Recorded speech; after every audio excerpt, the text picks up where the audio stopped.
PEC Education is one of the leading PTE Test training providers in Dhaka, Bangladesh.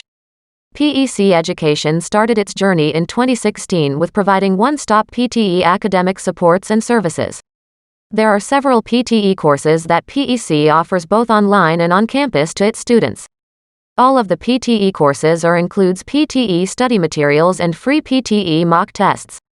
Please call for detailed information PTE course preparation and services to 01713167969 or visit the website www.pecpte.com.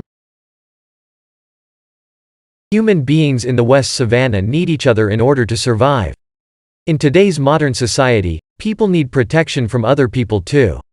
Rousseau was the first to acknowledge that. So if we agree that this is one of the first fundamental functions of society, we should in fact reject any human behavior that goes against this theory. So it's true Beethoven was a rude and vulgar person, who probably suffered from the bipolar disorder. Van Gogh lost his mind. Other artists can be labeled as eccentric, antisocial or even estranged from society. Nevertheless, as long as they don't cross over the line and breach the basic human contract, we may savor and rejoice the art and creations. This is why I am able to enjoy Beethoven's magnificent creations. Yet on the other hand, as a daughter of Holocaust survivor, I am unable to listen to the music, magnificent as it may be, of composers who believe, for example, in the final solutions of the Jews.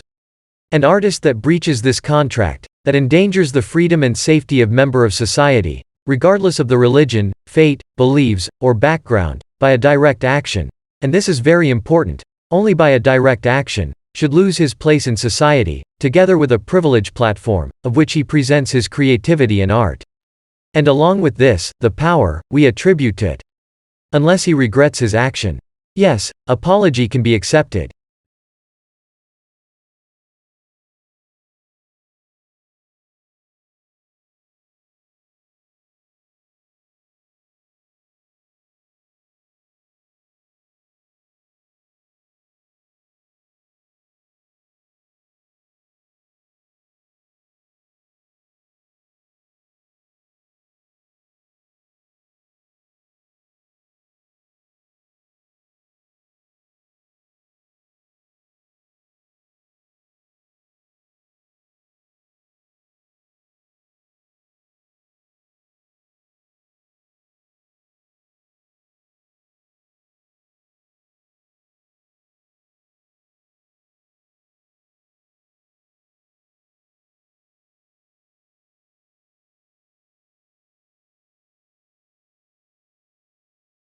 When the Second World War came to an end, the British took some German civilians around the Belsen concentration camp. But why they do this? To show them what their own soldiers had done during the war. It was reported that one of the civilians had said, "What terrible criminals these prisoners must have been to receive such treatment." Not uttered by a guard, but by a civilian. The just world hypothesis is a cognitive bias in which we as human beings try to make sense of a world that is unfortunately unjust. We like to believe noble acts lead to reward, and bad actions result in punishment. So when we see bad things happen to good people, and good to bad, there is a tendency to view such situations in a way that reduces this sense of guilt or discomfort.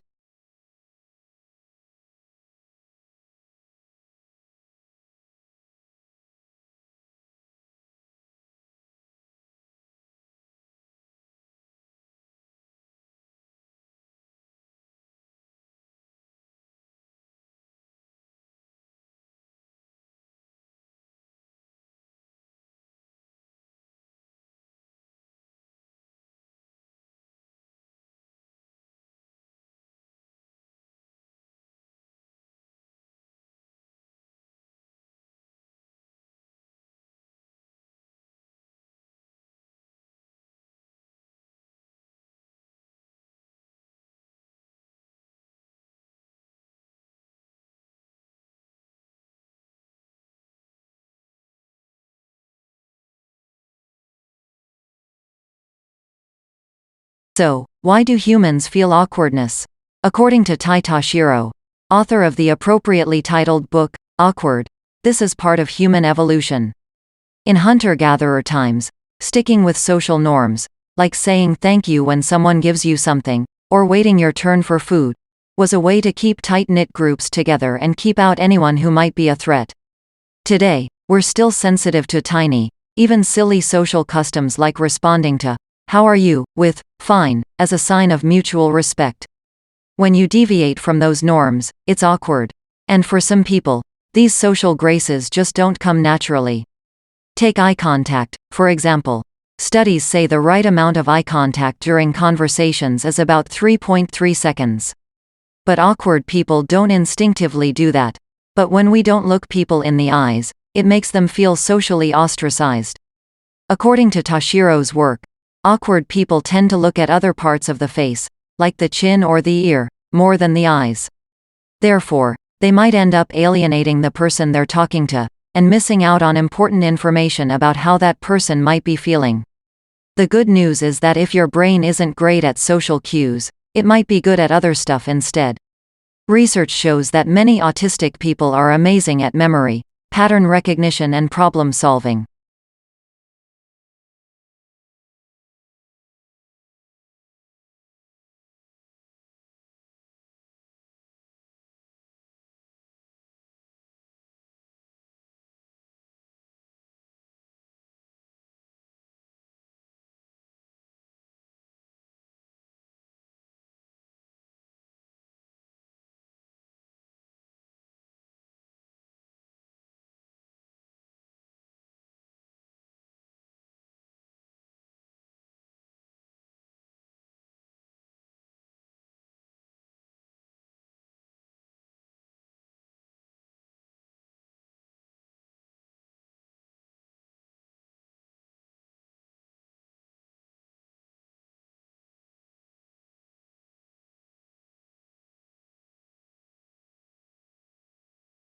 Let's imagine you're about to hold a meeting to make an important decision. And you are in a hurry. Is it better to hold the meeting standing up or sitting down? Researchers from University of Missouri asked groups of people to imagine that they'd crashed on the moon, and then only a few pieces of equipment had survived the crash. The groups were asked to identify which bits of equipment were most important, and their decisions were compared to the correct answers supplied by NASA. Some of groups held their meeting standing up, and the others held them sitting down. Sit-down meeting lasted 34% longer, but two types of meeting produced the same number of correct decisions. And so next time you need to hold a meeting in order to make an important decision, you can save time by simply standing up.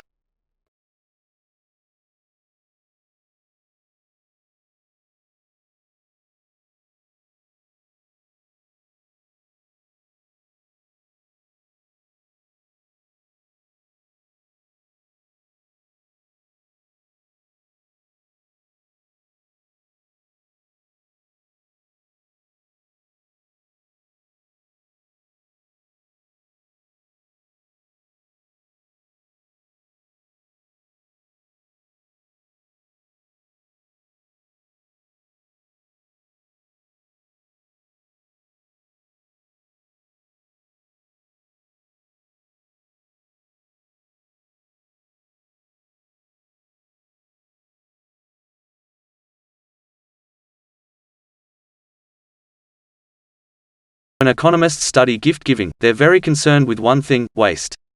Let's say hypothetically that my grandmother buys me a sweater that I hate, and your grandmother buys you a sweater that you hate. Sorry, grandmothers. Before long, we're talking about billions of dollars in waste in the economy. Economists call it deadweight loss, and they estimate that up to 30% of the value of all gifts is wasted. That means, the company's wasted time making the gift, it means the giver's wasted time giving it out, and it means the recipient's wasted time returning it. There's a way to fix this. There is a very specific gift that is always worth the exact same to both the giver and the receiver. It's called cash. The good thing about cash is that the receiver can always make use of 100% of its value. The bad thing about cold, hard cash is that it's cold.